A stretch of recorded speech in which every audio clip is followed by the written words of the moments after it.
Hello and welcome. Welcome, all of those that have joined. Today is August 12th, 2025, and we're focused on a digital world town hall meeting. We're grateful for all those that continue to join, as well as the live audience that'll have Q&A that will bounce through. The basic agenda will follow this format. So we just had a quick prayer kind of offline. I'll go ahead and close the prayer at the end, which is not something I've ever done, but we'll go ahead and take that. Getting a little bit of reverb. If you're not on mute, if you could pull that off, it'd be greatly appreciated. It might be, Ken was pretty quiet, so there's another Michael. But we'll go ahead and get started. For those of you that are not aware, we basically review historical things that we've been able to accomplish this last week, maybe some of the things that we'll be focusing on the next week.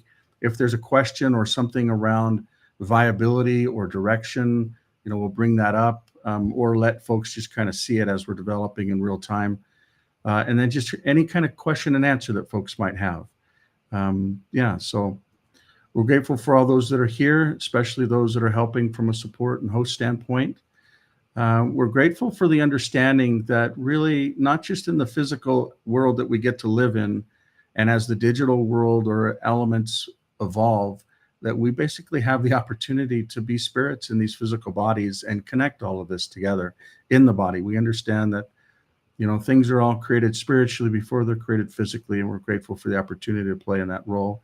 Grateful for Raj for joining and his perspective and friendships over the years. He's actually from India, lived in Utah for a long time. He's currently in Australia, but the man has been all around the world and a wealth of knowledge, and grateful for him and many others that are with us.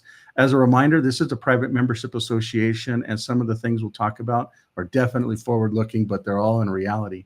We'll talk about secret combinations and really how working with different secret combinations coming together are centralizing systems, technology.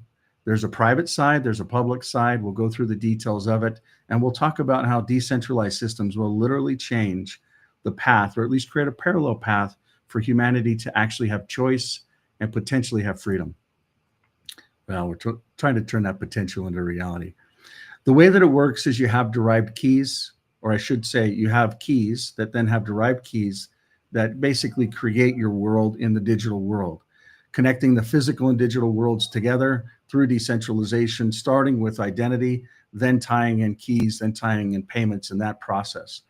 Some of the things that we historically measure on is exchanges, which we'll talk about, phones, homes, autos, and community, which is really a social platform.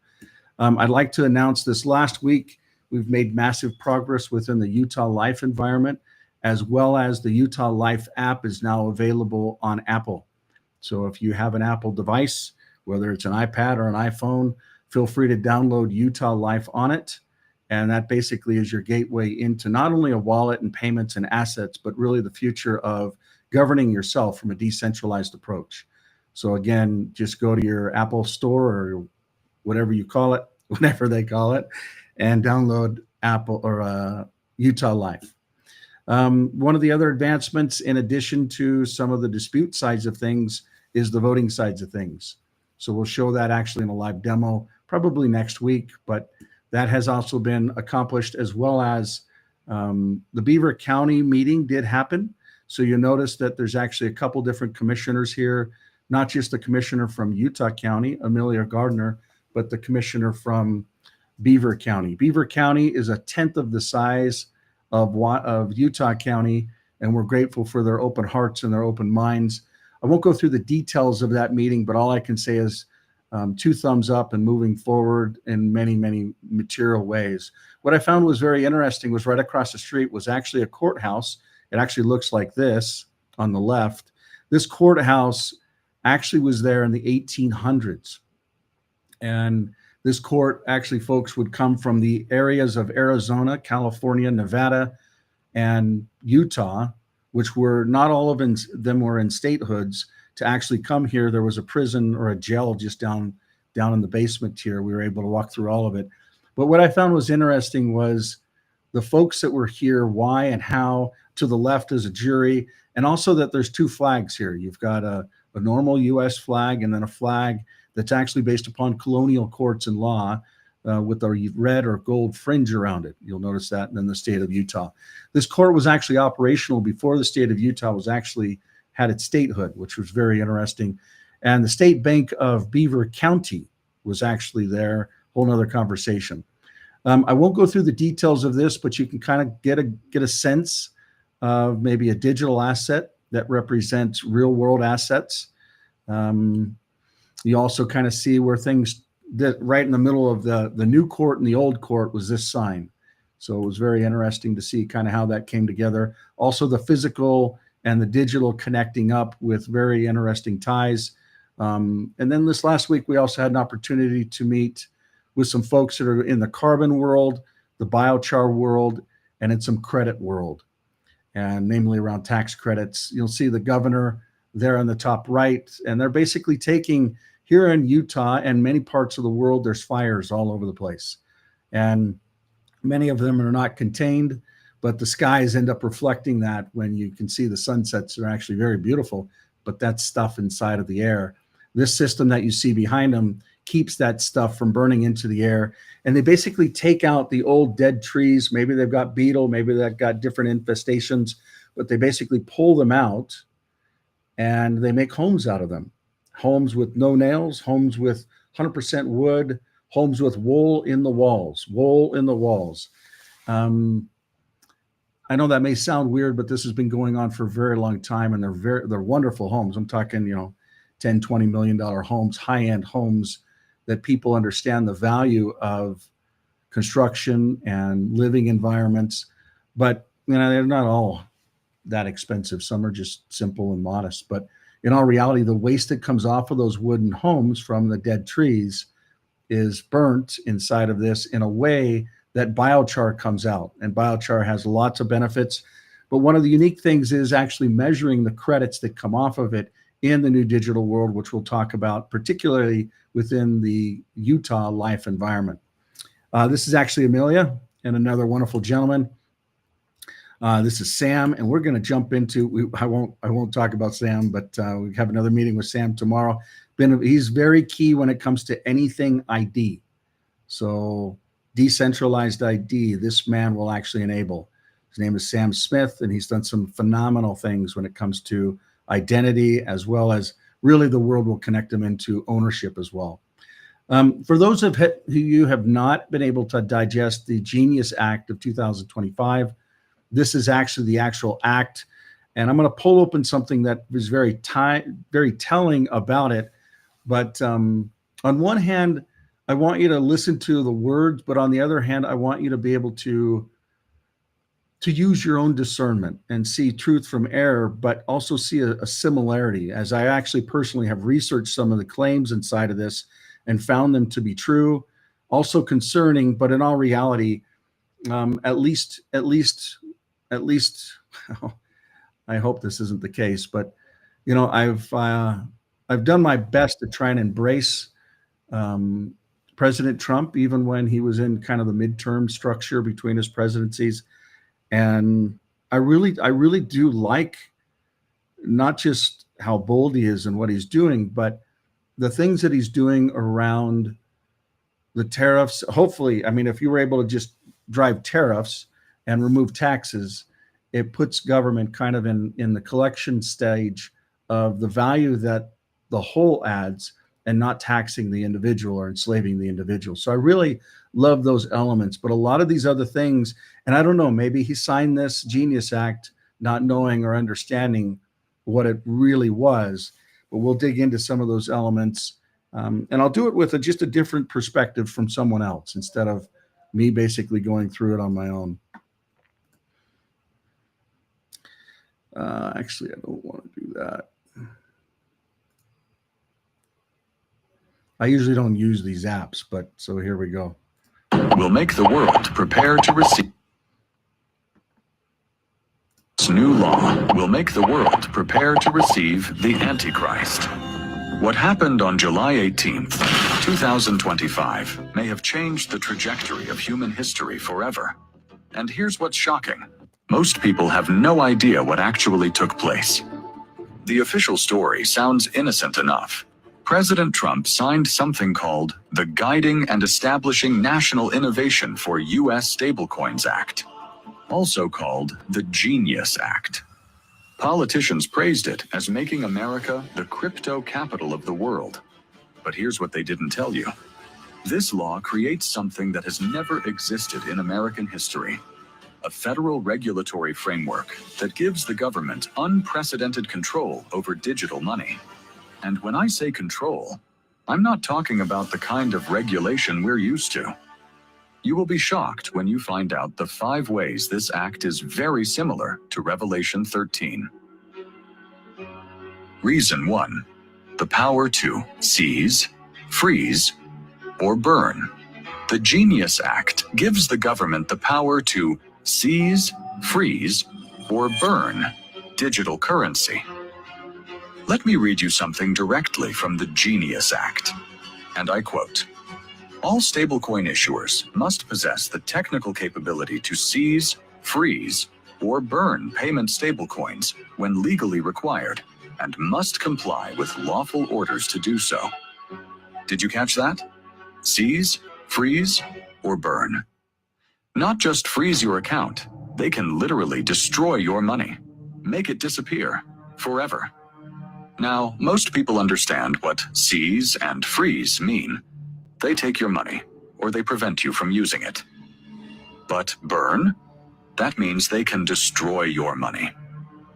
Make it cease to exist. Now look at Revelation 13:17 again. "And that no man might buy or sell, save he that had the mark, or the name of the beast, or the number of his name." The mark system doesn't just control who can participate in commerce, it completely excludes those who refuse to comply. But here's what's frightening about the burn capability. It goes beyond exclusion. It's economic annihilation. When they freeze your bank account, you still technically own the money. When they burn your digital currency, it's gone forever. You own nothing. You have nothing. You are nothing economically. Think about this biblically.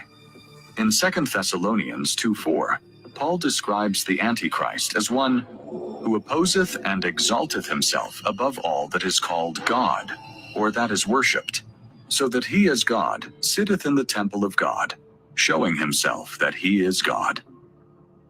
The Antichrist will demand worship. He'll demand absolute submission. And what's the most effective way to force submission? Control over basic survival needs. Food, shelter, medicine. Everything you need to live requires money. And if they can burn your money for refusing to worship, they've created the perfect coercion system. Which brings us to reason number 2. And this one should shock every student of biblical prophecy. Reason 2. Both parties' acceptance. The world united. The Genius Act passed with unprecedented bipartisan acceptance, revealing how the world will unite under certain systems. When was the last time 308 House members voted together on controversial legislation? Now, look at what Revelation 17:13 tells us about the end times. "These have one mind, and shall give their power and strength unto the beast." Trump's new law will make the world prepare to receive the Antichrist. What happened on July 18th, 2025, may have changed the trajectory of human history forever. And here's what's shocking. Most people have no idea what actually took place. The official story sounds innocent enough. President Trump signed something called the Guiding and Establishing National Innovation for U.S. Stablecoins Act, also called the Genius Act. Politicians praised it as making America the crypto capital of the world. But here's what they didn't tell you. This law creates something that has never existed in American history. A federal regulatory framework that gives the government unprecedented control over digital money. And when I say control, I'm not talking about the kind of regulation we're used to. You will be shocked when you find out the 5 ways this act is very similar to Revelation 13. Reason 1. The power to seize, freeze, or burn. The Genius Act gives the government the power to seize, freeze, or burn digital currency. Let me read you something directly from the Genius Act. So I don't know if that's something that resonates with folks, but as we're kind of understanding really what this Genius Act is about, we're finding that it's really the centralized system that we're building the decentralized systems against, which is eye-opening because I never thought that that would be the direct reality. But the digital dollar as a central bank digital currency is actually going to be the US dollar, USD. There's 3 different departments that basically regulate and manage it, but that's what it looks like it's turning into. Originally in January, when they came out with really the law or structure around it, there was actually a structure that talked about an anti-CBDC act, and that has not materialized. If anything, it was actually pulled out of this document. And to see what's happening with the World Economic Forum and others, you know, from an embrace standpoint, and then when we go and look, try and find anything on the anti-CBDC act, I've got it in some of the prior recordings, but you can see that it's literally being taken down in multiple different areas, which is crazy to see. But hopefully, you know, in the future, that's something that actually shifts, and that's not the reality that we actually see. With that being said, there's one more element that I want to run through real fast, and it ties to something that was actually defined. I don't know if you've ever bumped into this gal, but it's called GB News. So we'll watch, but what she talks about is very spot on to the reality that's actually there. Before she jumps into it, I'll go ahead and just open it up for any questions or answers or thoughts or comments or feedback, whether it's around progress or things that we're focused on. Primarily the things we're focused on around identity and payments, but any feedback or observations? Okay, I'll go ahead and jump into this and go from there. Wake-up call. The British government is pushing forward with plans for a national digital ID system. They've called it the Brit Card. And if that name doesn't send a chill down your spine, you have not been paying attention. I'm Bev Turner, and this is GB News Originals. Don't forget to subscribe to the GB News YouTube channel, please. Now let's call it what it really is. The Brit Card is not about making your life easier. It's about making you easier to track, control, and punish if you step out of line across whatever line of the day is deemed important. They've wrapped it up in slick PR language about streamlining services and enhancing security and making sure that the Windrush scandal never happens again, because people who are allowed to live here will have the proof that they do so. They're also telling you all through the press that this will stop people coming over here on small boats. That is patently untrue. It isn't just about proving who you are online. Is every person who works at a desk doomed to get a neck hump? Not if you do this thing. I always thought that the weird neck hump was...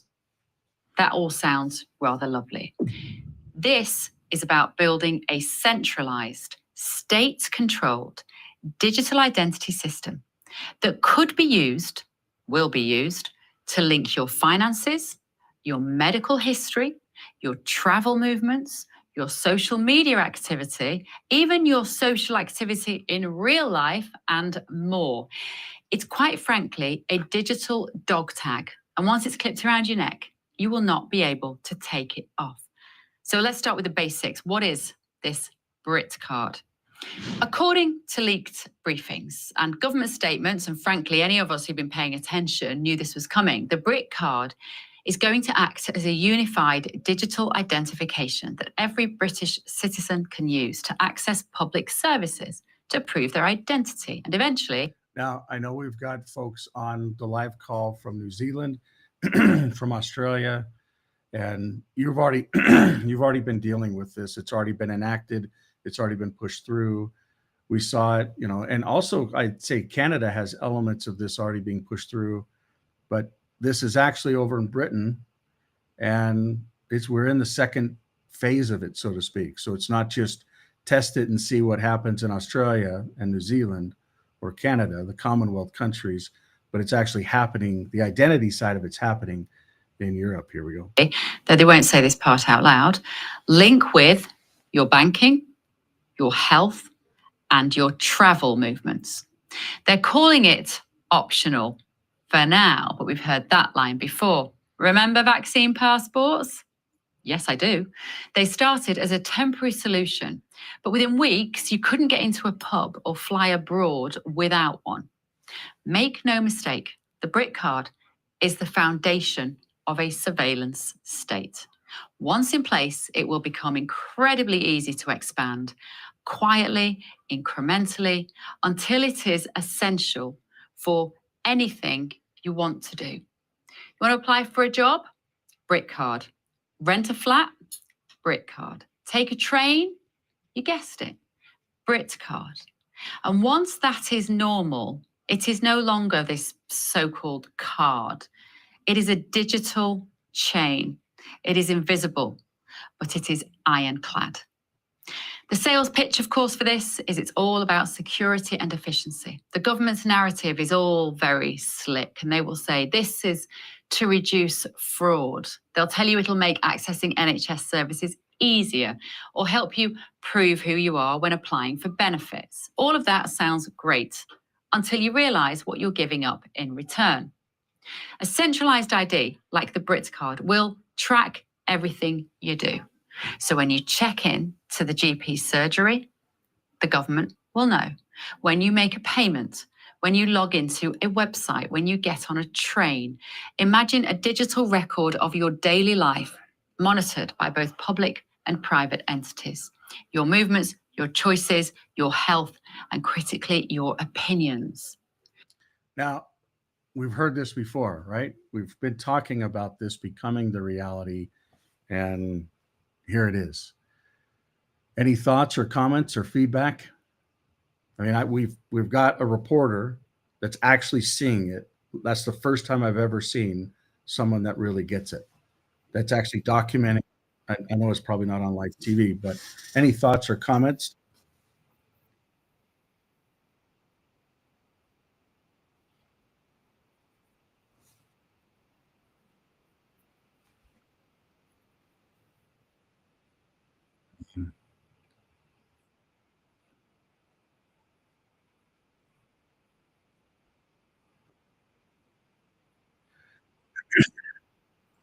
It looks like the U.S. is paralleling up the system for the dollar to be the CBDC, and then they link that with the identity, and it's basically you layer AI on top of it, and then it's true slavery because then they can link everything together. So, we've been talking about this for years. Like this is a weekly call that's been going on for many, many, many years, and you've heard the same thing that she just talked about: identity, payments, health, all wrapped around surveillance, which is AI, coming together in such a way that we won't have another alternative. We won't have a choice out. And that's what the digital world represents, is a parallel system to this centralized system, enabling true decentralization. And at the end of what she's talking about, which I wish I had enough time to go through with y'all, I just have a special thing I've got to get to with my son. I was thinking it was going to be a little bit later, but it's not. So, but she talks about decentralization as the core, the way out. And she pleads with people to try and stand up, to try and get educated, to try and use cash. Cash is not really the solution, but a decentralized system that combine real money, sound money, material like gold and silver that ties into real value exchange is really the key. So I don't want to cut things. Go ahead. Go ahead, Ken.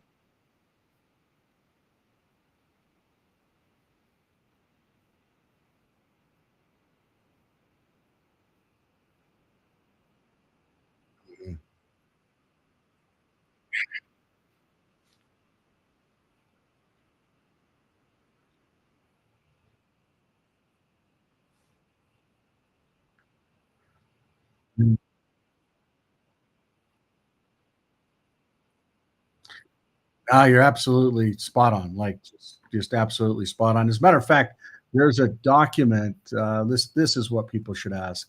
So this is one actually sent over by Danielle. I'm going to put it in the chat here. Raj, go ahead and speak, bud. Oops. Raj, you with us? Raj, did you wanted to speak? Say something? I'm going to go ahead and put this in the notes for those of you that want to focus in on what Ken was just talking about after the call's done. Go ahead and open that up. Other thoughts or comments or observations or feedback? Some of the stuff. Go ahead.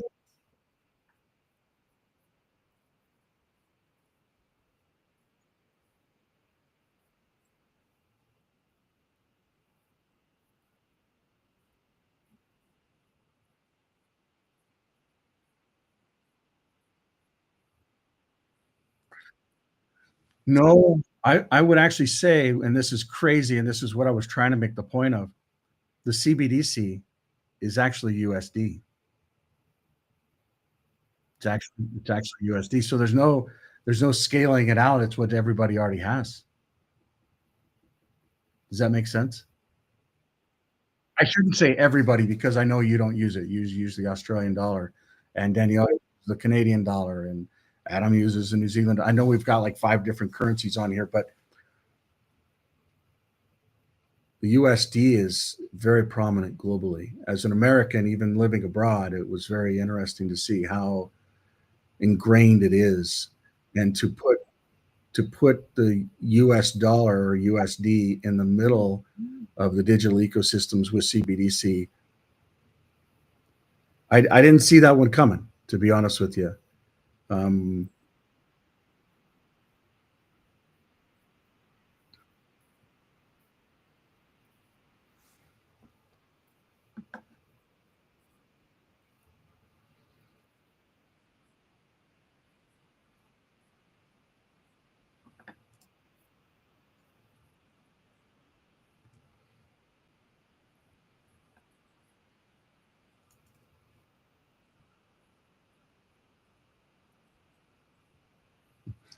Yeah, and that's why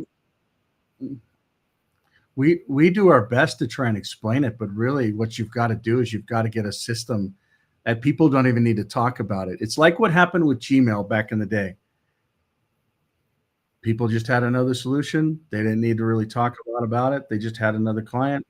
You know, it was different how it worked from Outlook, from Hotmail, but it actually worked for folks and people were able to adapt to it. There has to be a user-friendly environment that has no permission needed, no cost to get into it, super simple and very secure, like secure for 1,000 years, like very, very secure. So I put the link of that other video just because I don't have time to kind of run through it. At least I don't think I do. Yeah, they're waiting on me, so I need to bounce. But I appreciate each one of you. I'm grateful for the opportunity to build with you. We'll go ahead and have a closing prayer by John. If you could guide us, John, that would be greatly appreciated. John B.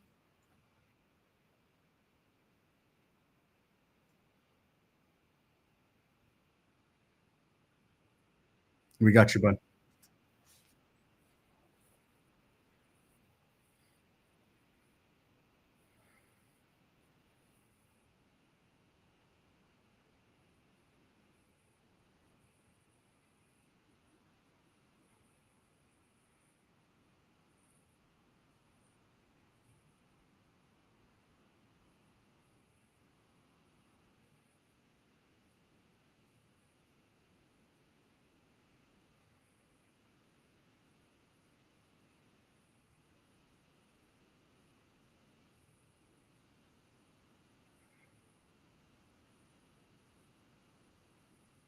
Amen.